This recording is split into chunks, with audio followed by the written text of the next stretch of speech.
అంతర్జాతీయ మార్కెట్లో America Iran శాంతి ఒప్పందం కుదిరిన నేపథ్యంలో గ్లోబల్ మార్కెట్లు భారీ మార్పులకు లోనవుతున్నాయి. ముఖ్యంగా ముడి చమురు ధరలు ఒక్కసారిగా పతనం కావడంతో ఇన్వెస్టర్లు సురక్షిత పెట్టుబడిగా భావించే బంగారం, వెండి వైపు మళ్లారు.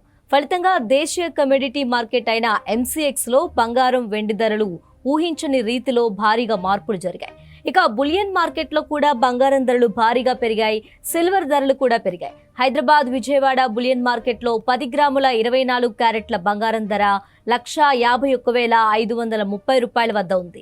క్రితం ముగింపుతో పోలిస్తే 2,450 రూపాయలు పెరిగింది. ఇక 10 గ్రాముల 22 క్యారెట్ల బంగారం ధర 1,38,900 రూపాయల వద్ద ఉంది.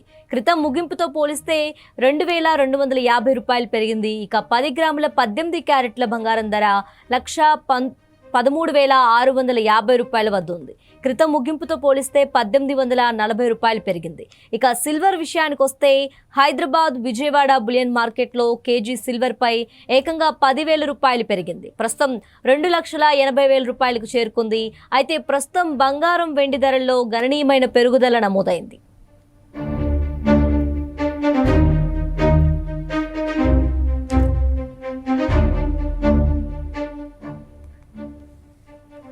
దేశీయ మార్కెట్లో బంగారం, వెండికి మళ్లీ గిరాకీ పెరిగింది. పశ్చిమాసియాలో ఉద్రిక్తతలు చల్లారటం, చమురు ధరలు దిగిరావటం, రూపాయి విలువ బలోపేతం వంటి కారణాలతో ఈ లోహాల ధరలు మళ్లీ పెరుగుతున్నాయి. అటు వెండితో కూడా ధర ఎగబాకింది. కేజీ వెండి ధర 2,80,000 రూపాయలకు చేరింది. గత వారం ఒక దశలో బంగారం ధర 1,50,000 రూపాయల కన్నా దిగువగా పడిపోయింది. అంతర్జాతీయ మార్కెట్లోనూ బంగారం, వెండికి డిమాండ్ పెరిగింది. స్పాట్ గోల్డ్ ఔన్స్ ధర $4,323. ఔన్స్ వెండి ధర $70కు చేరింది. గత వారం పసిడి ధర ఒక దశలో దాదాపు $4,000కు తగ్గింది.